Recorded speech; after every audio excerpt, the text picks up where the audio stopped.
pasión por Formosa, llamada La Hermosa. Hace muchos años, por el español, nacieron tus hijos que son de una raza de sangre aborigen, criollo y guaraní. Lloran las palmeras, gimen tus lapachos, aquel fundido del tren que pasó.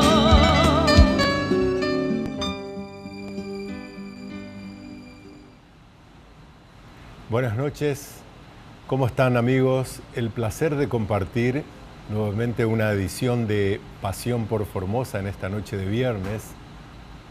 Como siempre nos convoca a estar alrededor de las pantallas de televisión o bien escuchar por Tropical, incluso por toda la provincia de Formosa, por la red de medios formoseños. Este programa que nos habla de nuestra cultura, de nuestra identidad, de aquellos forjadores que hicieron a que hoy llegue esta Formosa tan pujante como la conocemos.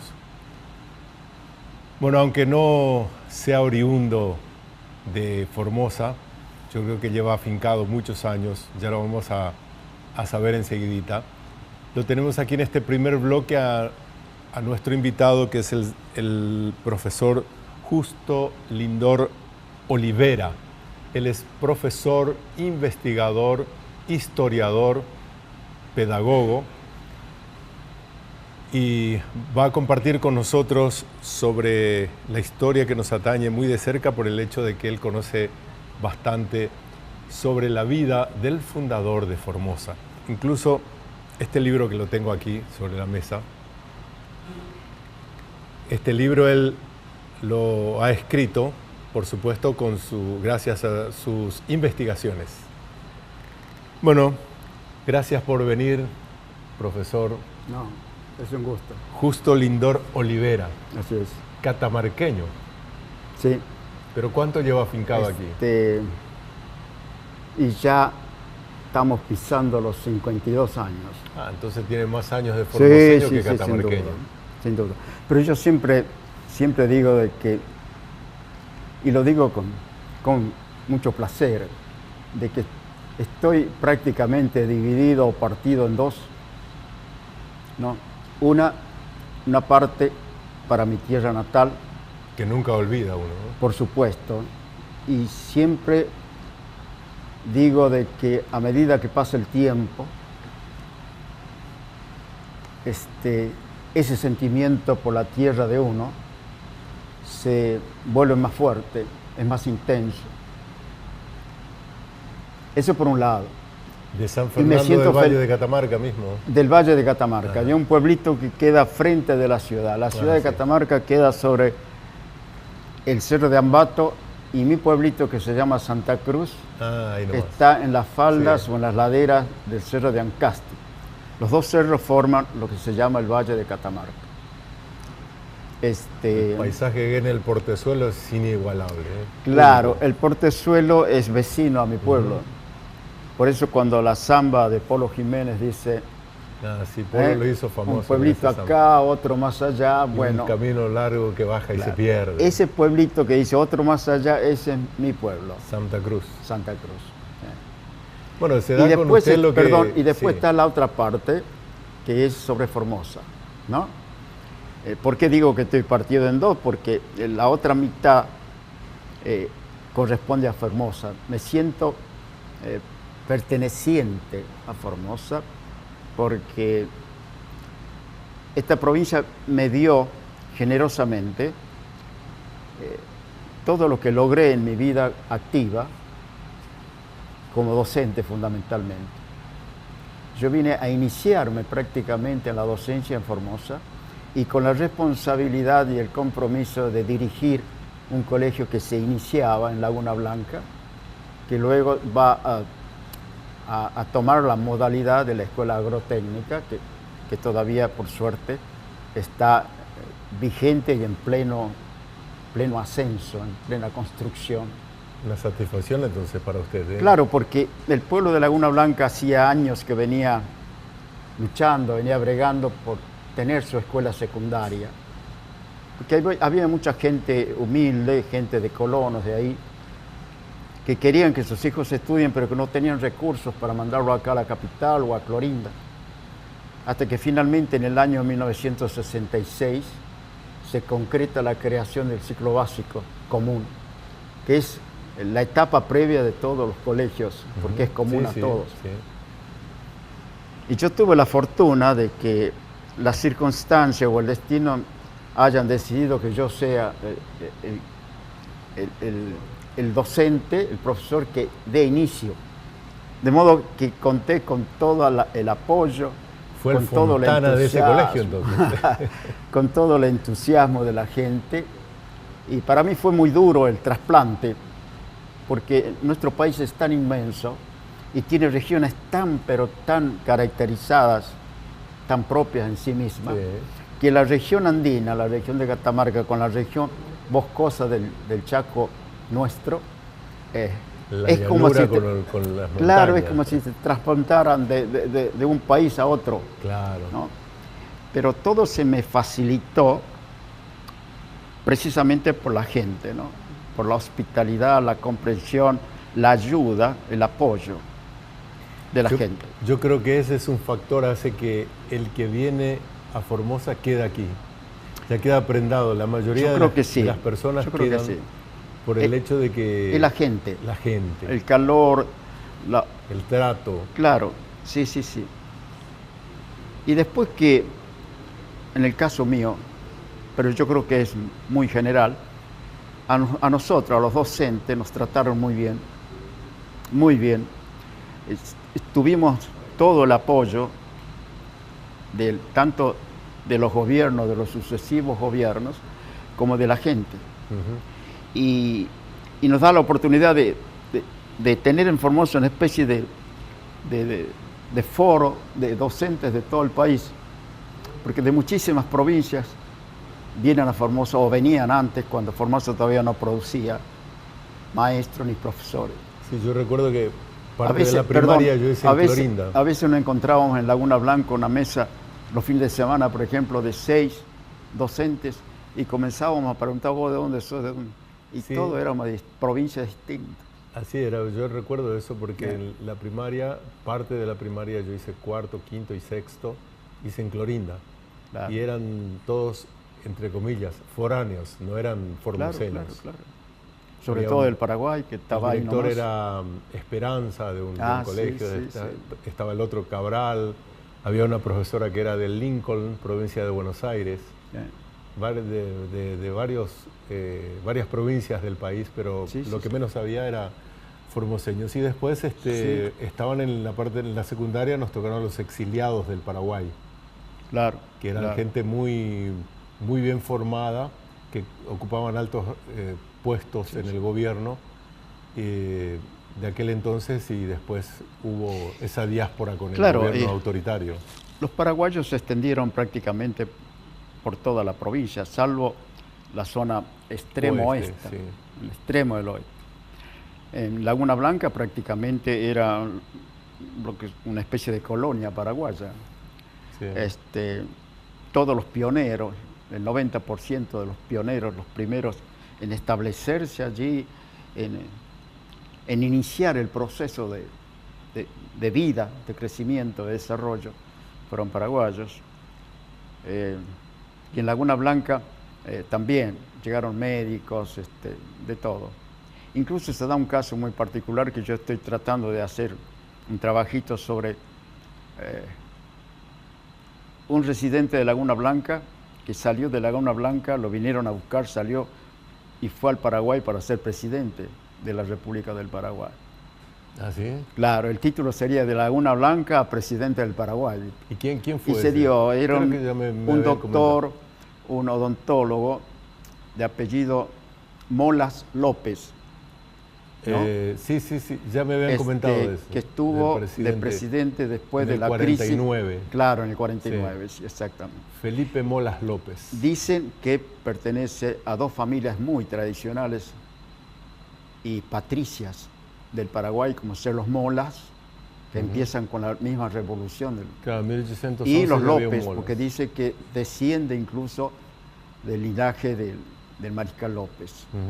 De modo que es un personaje interesante y claro que hay que ir a Paraguay a hacer la investigación para poder trazar bien el perfil de este hombre y ubicarlo en el contexto, ¿no?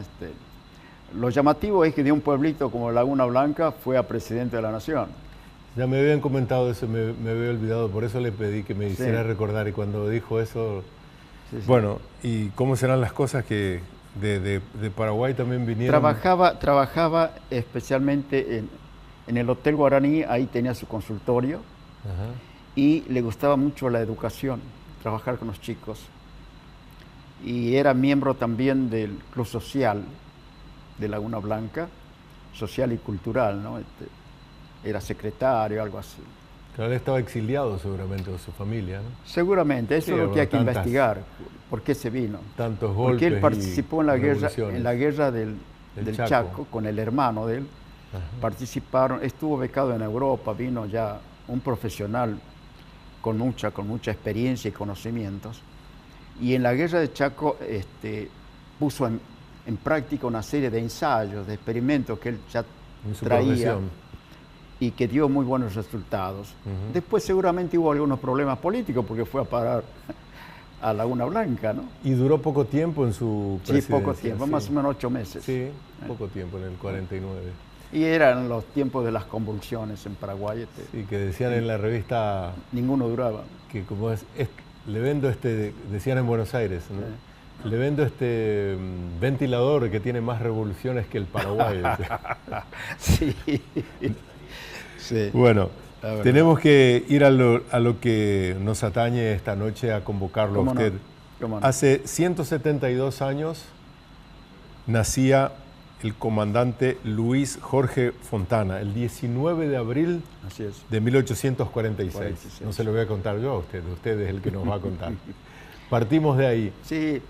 Este es un trabajo bastante interesante que hizo sobre la biografía de un patriota, dice, Fontana, sí, biografía de un patriota. Lo vuelvo a mostrar esto Lo de patriota tiene un sentido profundo. Porque él vino del sur y se afincó acá, Claro, de Buenos Aires. Sí. Él nació en Buenos Aires, después se fue al sur. Y falleció siendo aún niño de 6 años, 7 años.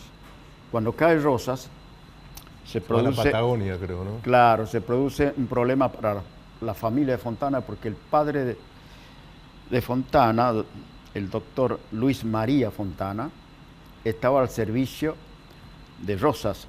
Era uno de los secretarios que tenía. Rosas tenía casi 50 secretarios. Y uno de esos era el padre. Cuando se produce la caída de don Juan Manuel, lógicamente la familia de Fontana entra en un problema, ¿no? En el foco de una tormenta que los afectó a todos, los rosistas. Claro, y entonces don Bernardo de Irigoyen, uno de los hombres más prestigiosos y más buenos que tuvo el país, lo sacó del foco del problema y lo mandó a Carmen de Patagones. Sí, Carmen de Patagones. Ahí tenía una estancia él en un campo y lo mandó ahí. Y ahí, por supuesto, lo llevó al hijo. Por eso yo digo en el libro que Fontana desde muy chiquito ya vivió los traumas de la vida política del país, ¿no? Todos esos cambios que se fueron produciendo hasta lograr finalmente la estabilización prácticamente ya en las primeras décadas del siglo pasado. A Fontana le tocó y fue protagonista importante de ese proceso tan traumático, tan difícil. Desde chiquito ya vivió el trauma familiar de tener que salir de Buenos Aires para ir allá al sur, que era un desierto tremendo. Sí. Allí tomó contacto por primera vez con el escenario, diríamos, de los territorios nacionales, que en aquel entonces eran lugares totalmente inhóspitos, desconocidos, y con la presencia siempre amenazante del indio, ¿no? Del aborigen, que estaba ahí expectante porque le llegaban. Sí, porque todavía no vino la campaña del desierto, que fueron unas décadas Claro, después. en el 79. Sí. Y ahí dicen los biógrafos de Fontana de que tuvo ya una experiencia bélica, le tocó combatir como soldado ya contra los indios del sur, que eran indios muy bravos, porque eran parientes de los araucanos. Y él tenía apenas 13 años. Y yo digo por ahí, si uno se pone a imaginarse lo que hacía un chico de 13 años, todavía imberbe, peleando contra esos guerreros tremendos que eran los araucanos. Sí, porque tenían un temple ellos Bueno, en defender su territorio. ese fue prácticamente el bautismo de fuego, como se dice, de Fontana, en el aspecto militar. Y en el aspecto, digamos, científico, como naturalista, como amante de la naturaleza, bueno, ¿qué más?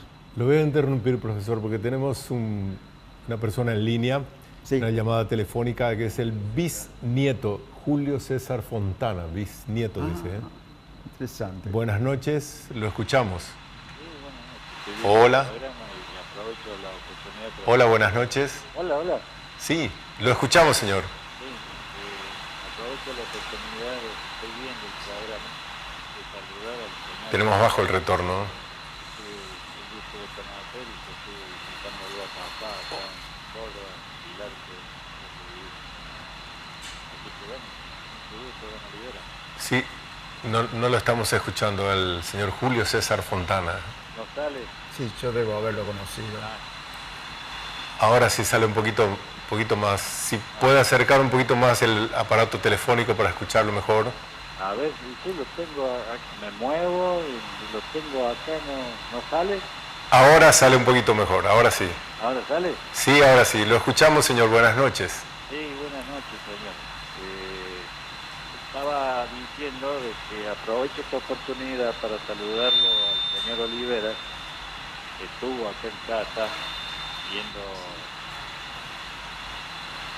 Hola.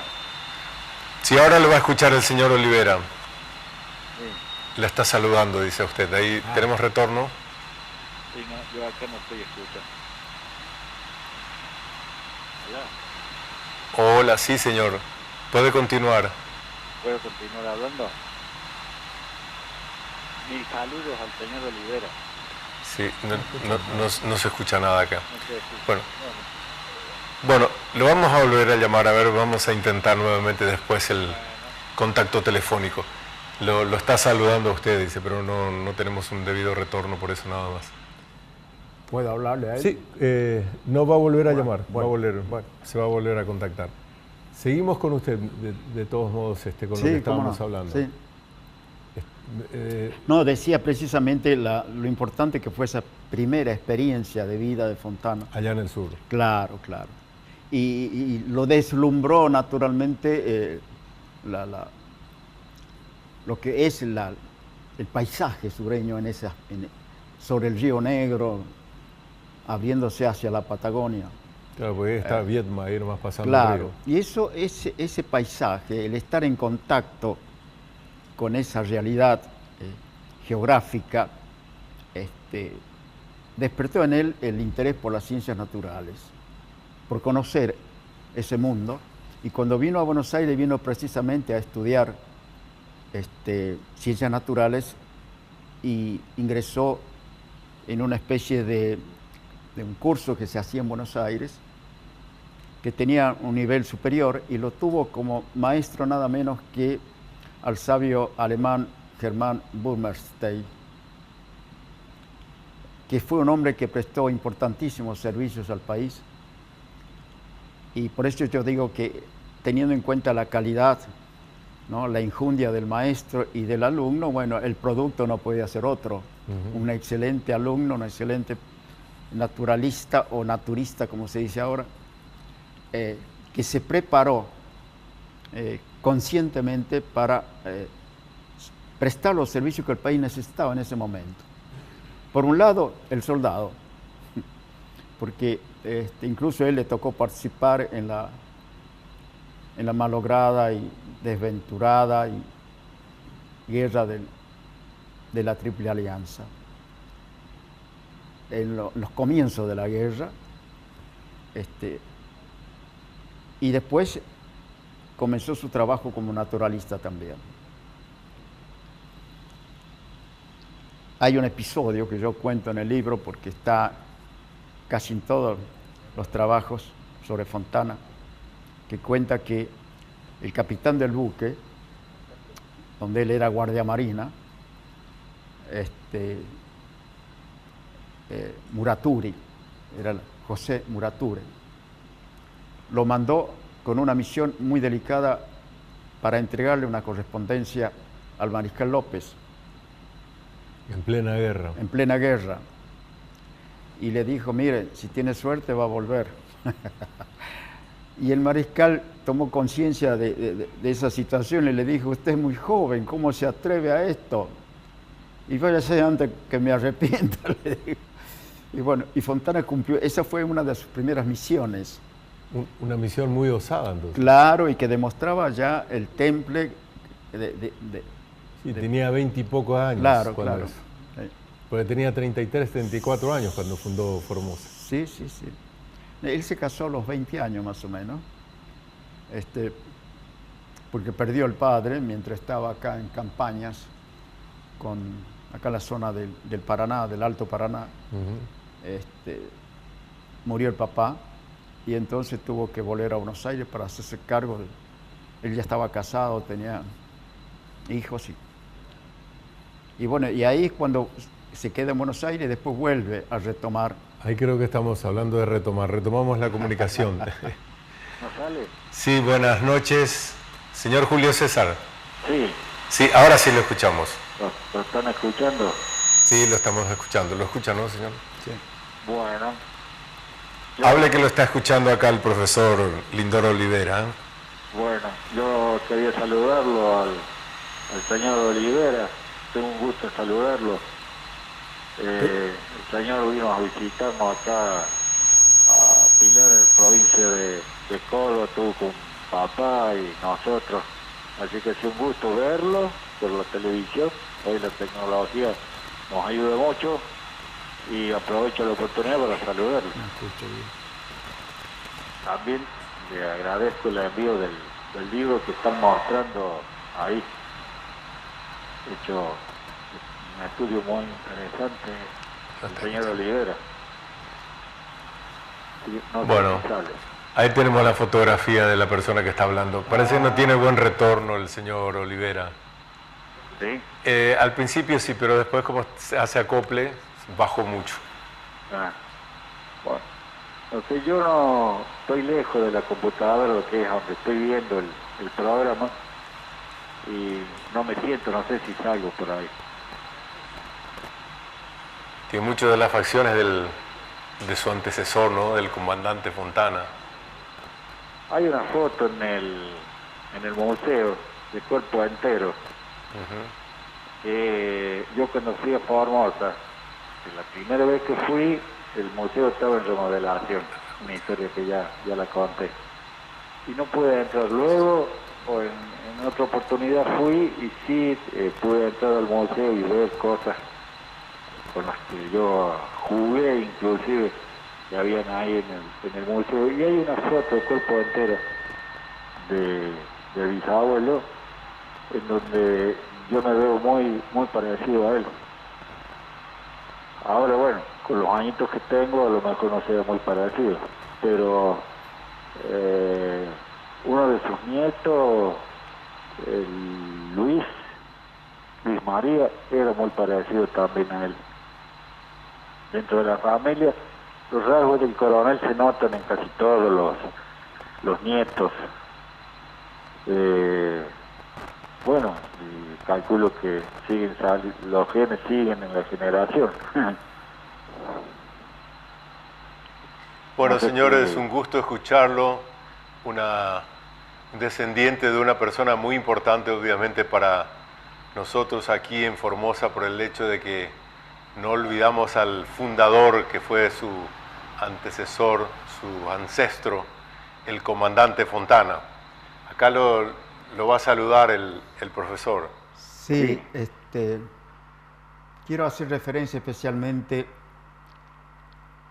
a la oportunidad en que tuve el gusto de conocerlos a todos, prácticamente los Fontanas de Pilar, de Córdoba, que me recibieron con toda la cordialidad y que me suministraron, me entregaron generosamente una serie de fuentes, de documentos que me ayudaron muchísimo para poder elaborar este trabajo. Tengo una deuda con ustedes, tengo que ir a Pilar para llevarles el libro y poder encontrarme de nuevo con ustedes. Y recuerdo muy especialmente a don Jorge, que en el momento en que yo lo visité era el único nieto vivo del comandante. Yo pasé momentos muy gratos en compañía de ustedes y sintiéndome tan cerca, en contacto directo con muchos objetos que fueron del comandante, y eso me hizo vivir momentos muy emocionantes y muy gratos, porque si yo hice este trabajo de Fontana es porque realmente desde que llegué a Formosa y comencé a informarme de la historia de esta región, sentí una simpatía muy especial por Fontana. Y doy gracias a Dios que pude trabajar en su biografía, en la historia de su obra, de su vida, y poder elaborar este modesto aporte hacia la historia de Formosa. Sí. Repito mis respetos a ustedes, mi agradecimiento y mi promesa de que pronto, si es posible antes de fin de año, esté con ustedes. Y tendría que venir porque quedó pendiente un asado que no lo terminamos de concretar. Lo está escuchando, ¿no? Sí, pero no lo entiendo. Ah, no lo entiendo mucho. Dice que a él le parecía raro que hay algo que para completar, dice, lo esperan para la visita. Ah, bueno, ¿cómo no? Sí, un asadito. Ah, un asadito también. Ahí lo escuchó. Ah, escuchó ahora. Ahora que habló de asadito lo escuchó. Así es. Bueno, perfecto. Macanudo fue. Le agradezco por este contacto telefónico, señor No, Fontana. no hay ningún problema. Mi saludo a todos ustedes y sigan festejando. Sí. Julio César Fontana. Bueno, muy amable por acceder a nuestra invitación de contactar telefónicamente, y seguramente que el profesor se va a poner en contacto con usted oportunamente para cumplir la otra fase de su trabajo de investigación sobre su bisabuelo. Sí, dígale a Don Olivera que, bueno, que cuando él decida nos comunique y lo vamos a recibir como siempre nomás. Y bueno, nos comeremos el asadito prometido. Ahí lo escuchó otra vez, ¿eh? Está bien. Las otras cosas no escucha, pero cuando habla de asaditos sí, parece que escucha bien. O sea, que tiene fino el oído. Tiene fino el oído para ciertas palabras. Está bien. Bueno, un placer, señor. Igualmente. Un fuerte abrazo desde la distancia de esta Formosa que recuerda siempre a su fundador, al comandante Fontana. Muy bien, gracias. Bueno, a 172 años, Tiene la ironía de los Fontanas, una fina ironía, que era una de las características del comandante. Ah, sí. Incluso algunos compañeros de él que compartieron las expediciones, esas famosas que se hacían al interior, en un medio tan difícil en todo sentido, dicen algunos que siempre Fontana tenía un humor a flor de piel, siempre estaba bien, de ánimo. Que el ánimo y el humor hacen que los avatares de la vida, claro, aquellas cosas duda, negativas, ¿no es cierto?, claro, hace que pasen desapercibidos. Y eso tiene doble valor si tenemos en cuenta las circunstancias en que él mantenía esa forma de vivir y de compartir con sus compañeros. Otro aspecto importante en Fontana, que quiso, respetó y quiso a todos aquellas personas que trabajaron con él. Yo publiqué un artículo una vez en el diario local sobre los protagonistas del Chaco en el recuerdo de Fontana.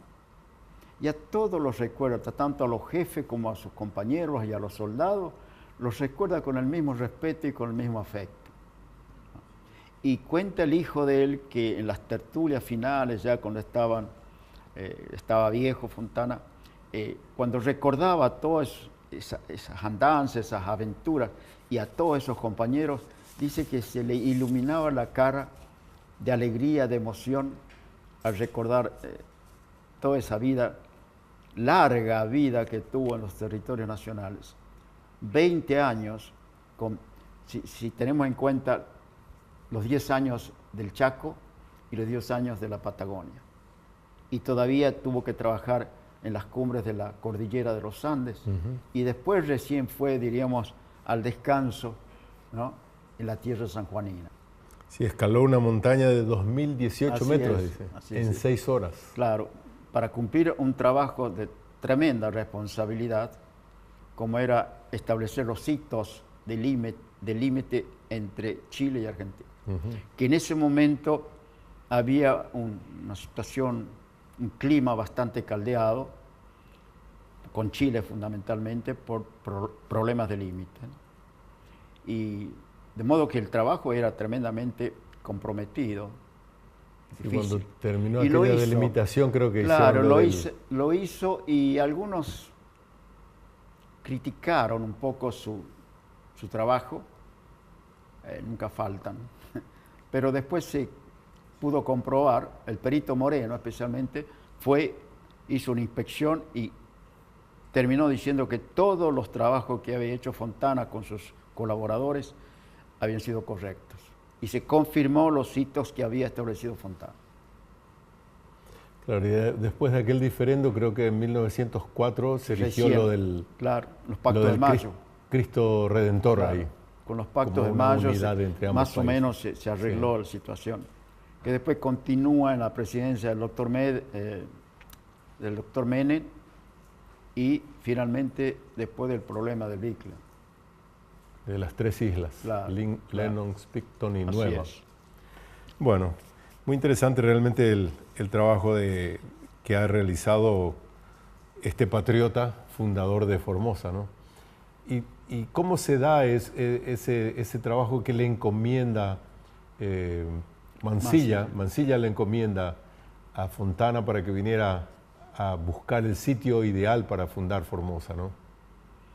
Sí, bueno, eso fue una, diríamos, consecuencia o derivación propia del final del laudo Hayes. Claro, de las negociaciones diplomáticas con Paraguay y con Brasil por la posesión del Chaco Boreal, ¿no?, que se produce prácticamente al finalizar la guerra. Y bueno, fueron negociaciones muy engorrosas, muy difíciles, donde finalmente el presidente de Estados Unidos falla a favor de Paraguay, que yo creo que en el fondo es justo que así haya sido, porque yo creo que nunca Argentina tuvo derecho de posesión de esos territorios. Sí, del Pilcomayo para abajo, totalmente de acuerdo, pero para arriba es dubitativo. Siquiera hasta el Río Verde. Incluso el mismo Mitre, que peleó precisamente contra Paraguay, él sostenía la teoría de que el límite natural, diríamos así, entre Paraguay y Argentina, acá en el norte, era el río Pilcomayo. Incluso agrega Mitre diciendo, no hay que caer en la embriaguez de la extensión, ¿no?, por territorios que no estamos en condiciones de proteger y de administrar como corresponde. Y tenía razón Mitre, sí, los territorios nacionales nuestros, los del Chaco y los de la Patagonia, estuvieron totalmente marginados, olvidados, porque el gobierno central de Buenos Aires tenía tantos problemas que resolver que, te imaginas, nosotros estábamos olvidados, postergados. En el patio de atrás. Sí. Y por eso yo pondero mucho a Fontana y a quienes, como él, trabajaron en esa hora crucial para poder afirmar consolidar los derechos del país en estos territorios. Pero también tuvieron un gesto, volviendo a aquella infortunada guerra, un gesto en que se rescata la actitud del ejército argentino comparando con los brasileños. Sí, de todos Porque modos. la rapiña que hicieron los Claro. brasileños no tenía nombre. De todos modos, yo soy de opinión de que fue la más cruel, la más insensata, la más injusta guerra de Sudamérica. Nunca le encontré sentido real al problema. De modo que, y yo lo digo por ahí, de que ahí quedaron enterradas la flor innata de la juventud brasileña, argentina, paraguaya, uruguaya, quedaron sepultados en esos esteros. ¿Para qué?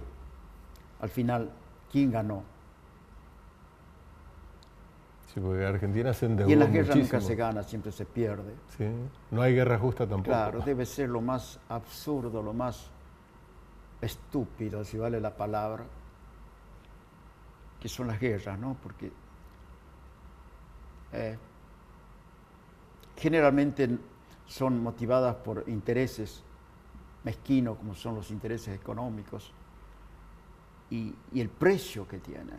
La Primera Guerra Mundial se contaron como 6 millones de víctimas. Pero te imaginas la Y locura. la segunda ni qué decir, ¿no? Y la Varios segunda millones peor. más.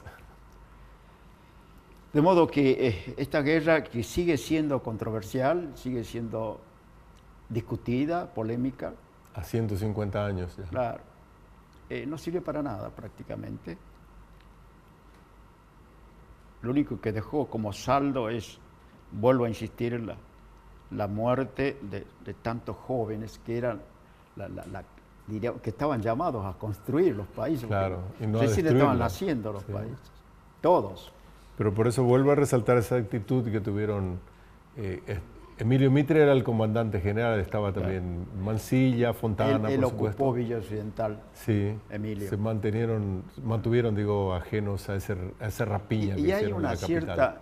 cierta, esa política un poco confusa de la diplomacia argentina. Fíjate que Sarmiento, por ejemplo, cuando Emilio Mitre toma Villa Occidental, diciendo que esto es exclusivamente argentino, porque de acuerdo al tratado del 1 de mayo de 1865, que fue el tratado de la Triple Sí, Alianza, exacto. en el artículo 16 se establecía de que finalizada la guerra, que supuestamente tenía que ganar la alianza,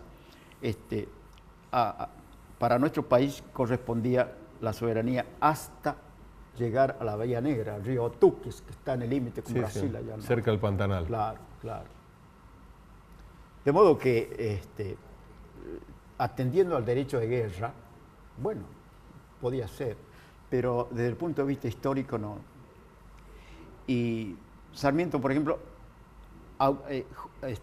ratifica la medida tomada por Mitre, por Emilio Mitre, hermano de Bartolomé. Sí, que era el comandante en Pero Villa después Occidental. el ministro de Sarmiento, el ministro de Relaciones Exteriores, Mariano Varela, dice, no, dice, este problema lo vamos a postergar para más adelante porque partiendo de la teoría de que la victoria no da derechos. La victoria no otorga derechos. Claro, vamos a dejar para más adelante cuando el Paraguay tenga un gobierno firme, sólido, para recién negociar. Y Sarmiento apoya también esa posición. De modo que hay una especie de contrasentido, Consideración ¿no? también. Pero bueno, Ahora, volviendo a Fontana, en ese interín en que él recibe la orden de Mansilla, sí. sí, de Mansilla. Y Claro, vieron- porque ya se había producido el fallo Hayes, sí, y había que entregar eso al Paraguay, porque sí, que eso se entregó en la fiesta patria del Paraguay. claro, el 14 de mayo. Y le tocó precisamente a Fontana la ingrata tarea de entregar, de arriar la bandera. Arriar argentina. la bandera. Porque nadie podía sentir más adentro ese dolor de arriar la bandera patria. Claro, tiene un que Fontana, significado. porque nadie había trabajado tanto como él durante esos 7 años en que Argentina tuvo posesión de ese territorio. De modo que se comprende, se explica la actitud de Fontana en ese momento. Y después cuando Mansilla, que era el gobernador, porque a él le ordenaron a Mansilla que él entregue... Que él no residía, dice, en Villa Occidental. Claro, no, y se fue, estaba en viaje ya, o en víspera del viaje a Europa. Ah, por eso residía en Asunción. Claro, le encomienda a Fontana, que lo nombran a Fontana en sustituto de Mansilla como gobernador interino, y le encargan la misión de entregar Villa Occidental. Y Fontana, tan joven aún, ¿eh? 33, 34 años tenía. Sí. Era muy joven. Y bueno, y la consecuencia o la derivación, diríamos, de todos estos problemas tan engorrosos fue la fundación de Formosa. ¿Por qué? Porque Fontana fue el primero en decir, bueno, perdemos esto, pero vamos a establecer otra capital del Chaco ya en territorio argentino. Qué optimismo tenía, ¿eh? Y decía que ese lugar tenía que estar en el territorio, entonces se llamaba Chaco Central, sí, entre el Pilcomayo y el Bermejo. Y ahí se convirtió en capital del... Claro, del había Chaco. varios puntos que estaban ya preestablecidos como posibles asientos de la ciudad o de la villa. Y de esos puntos, Fontana prefirió Formosa. Y el informe que él elabora en su visita a por otra parte ya lo conocía, por eso el informe de él fue muy rápido y muy completo. Evidentemente ya tenía un conocimiento previo. Pero ¿qué visión tuvo él del trazado de la ciudad? La cuadrícula, las avenidas, sí, calles anchas. Sí. El factor decisivo para Fontana fue la altura de la cota de la barranca. Porque tiempo antes, 2 años antes, había ocurrido una tremenda inundación y todos los otros puntos que estaban sindicados como posible sede de la nueva ciudad quedaron bajo agua. El único que logró soportar esa inundación fue este punto, la barranca de Formosa. Pero no se habrá imaginado, con todo lo visionario que fue, lo que iba a ser esta Formosa de hoy, ¿no? Por supuesto, por supuesto. Pero yo pienso que ellos eran conscientes, todos los hombres que trabajaron, que actuaron en esa época, ¿no? Que fue la época de la construcción, diríamos, de la nación argentina, con un criterio ya moderno, que se dio en llamar la generación del 80, y Fontana pertenecía a esa generación. Todos trabajaron para cumplir un sueño, un ideal muy elevado, que era construir la nación argentina que ellos soñaban, ¿no? Y que lo lograron, porque en un tiempo brevísimo de 50 años, es decir, de 1880 a 1930, prácticamente el país dejó de ser un país pastoral, no primitivo casi, para convertirse en uno de los países más desarrollados del mundo. Vos sabés que incluso hay escritores, historiadores internacionales que ubicaban a la Argentina entre los 10 primeros países del mundo en lo que hace a su capacidad productiva. Y algunos dicen que estaba séptima. Vos sabés que el capital inglés, que era en ese momento el capital más importante que se movía para ganar para el capitalismo de ellos, el 50% de lo que Inglaterra invertía en todo el mundo, el 50% venía a la Argentina. Esa te da la pauta de que venía el capital, venían los técnicos, venía la inmigración, ya había comenzado a llegar ese caudal enorme de inmigración. Y todos esos factores, el ferrocarril, los barcos a vapor, todos son factores decisivos en el arranque y en el avance de toda esta región, ¿no? Por supuesto que eso tuvo su costo, su precio, pero la Argentina quedó quedó construida para que las generaciones siguientes sigan avanzando. Yo digo siempre que el proyecto de la generación del 80 se agotó prácticamente en el 30 y ahí tendría que haber sido reemplazado por otro proyecto innovador de acuerdo a las nuevas tendencias, las nuevas corrientes de pensamiento, y tendríamos que haber tenido una nación sin tantos traumas, sin tantos problemas como vinieron después, hasta hoy. Dentro de 1879, que se funda Formosa, hasta 1983, con el advenimiento de la democracia, de esta democracia que tenemos hasta ahora, solamente 7 años tuvo gobierno electo por formoseños, y después siempre se dependía de Buenos Aires. Y estábamos prácticamente incomunicados durante muchos años. Por vía fluvial solamente se podía llegar al resto del país. La historia de Formosa, de la época del territorio nacional de Formosa, es una historia...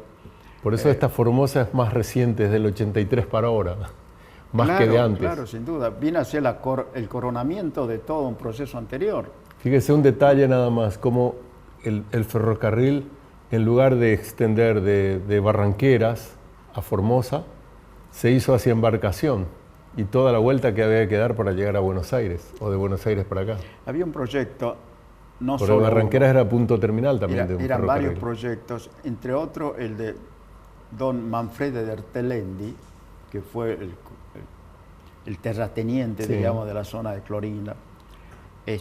Don Manfredi tenía un proyecto que lo presentó, pero no tuvo suerte, que quería unir Resistencia precisamente, el ferrocarril, venir a Formosa, pasar a Clorinda y de ahí pasar a Bolivia, hasta Santa Cruz de la Sierra. Es decir, es esa visión, digo yo, ¿no?, de progreso que tenían esta gente, ¿no?, con estos territorios tan inmensos y tan lejanos de los centros de gravitación. Sin embargo, ellos pensaban en el ferrocarril como el vehículo, diríamos así, de progreso, ¿no?, de toda esta región, no solamente de nuestro país, sino unir a Paraguay y también Bolivia. Bolivia, sí, toda la región. No, lo que le quiero significar es que al final nuestra provincia es tan joven por el hecho de que tiene del 83 ahora prácticamente fue haciéndose, consolidándose como provincia, porque anteriormente casi todos los gobernantes eran nombrados en Buenos Aires. Así es. No tenían los votos de los formoseños, como le digo, ¿en cuántos años fueron? Ciento y pico de años. En el 57 recién se produjo la primera 7 elección. años nada más. Tuvimos elecciones. La constitución provincial, que eso demuestra la característica de la constitución, da la pauta de que ya Formosa estaba madura para la provincialización, porque los convencionales, los diputados convencionales de todos los partidos que estuvieron presentes, lograron hacer una constitución, digamos, modelo de avanzada, una de las más completas del país. Esto te da la pauta de que las condiciones estaban dadas, ¿no?, y que, bueno, se demoró bastante, porque cuando se crearon la gobernación del Chaco, la primera gobernación del Chaco en 1872, se decía que pronto se iba a convertir esto en provincias, etcétera, etcétera. Demoraron más de 80 años. Recién en el 55. Claro. Bueno, muy interesante toda la conversación que mantuvimos con ustedes. Yo creo que los televidentes y la audiencia de Tropical habrán escuchado, ¿no es cierto?, detenidamente sobre todo lo que usted tiene para compartir. Obviamente que tiene mucho más, pero el tiempo no nos permite extendernos más. Hablamos de este personaje tan importante y su personalidad como el comandante Fontana, importante para nuestra historia porque es el fundador, el pilar fundamental de la Formosa, de la ciudad de Formosa. Son verdaderos paradigmas que tendríamos que tener en cuenta, porque son los que orientan, los que guían a los pueblos, por supuesto teniendo en cuenta todas las variaciones que se producen, Pero estos padres, porque fueron los que echaron la semilla acá, tenemos que tenerlos siempre en cuenta y respetarlos y conocerlos, estudiarlos, porque no podemos querer algo que no se conoce, y para quererlo a Fontana tenemos que conocerlo y hay que estudiarlo. O tomar la posta como hace nuestro gobernador actualmente, ser un hombre tan emprendedor. Claro. A toda la provincia, ¿no es cierto?, a lo largo y ancho, Sin duda, llega este progreso tan ansiado. Pero la construcción de un país, de una provincia, de un pueblo, es la sumatoria de todos. Obviamente. Yo valoro muchísimo a los pioneros, a los primeros. Todos fueron muy sacrificados. Fíjate que, claro, en Formosa, todas las obras básicas, las primeras, caminos que eran sendas prácticamente o picadas, esos primeros caminos donde se transitaban en carros y carretas, los primeros puentes, todas fueron obra de los vecinos, de los pobladores, que se unían en los famosos consorcios, eso que hacían, y ellos construían. Un trabajo a pulmón, como decimos. El Estado generalmente asistía cuando ya la obra se estaba por terminar. Bueno, como siempre suele ocurrir, ¿no? Viene para estampar la firma. Así es. Especialmente de Buenos Aires, cuando concluye el trabajo. Sí, la centralización de Buenos Aires fue funesta en todos los tiempos. Le agradecemos su visita y todo su aporte. No, por favor. A mí, como le había dicho, no, cuando le había saludado hoy en la noche, me apasiona mucho la historia. Se ve. Y esta historia tan rica que es la de Formosa, obviamente que nos toca muy de cerca, con más razón. Y vamos a contar con su presencia seguramente en una próxima oportunidad para que nos siga hablando de esta Formosa y de los otros libros que usted escribió. Hay algo de la Laguna Blanca que hay que rescatarlo también, compartir un poco con la audiencia. Cuando usted guste, ¿no? Y allá en Pilar, Córdoba, le están esperando para concluir su trabajo. Para el asadito. Y para el asadito. Bueno, ustedes no se vayan enseguida, retornamos con el segundo bloque con más pasión por Formosa. Pasión por Formosa, llamada la hermosa.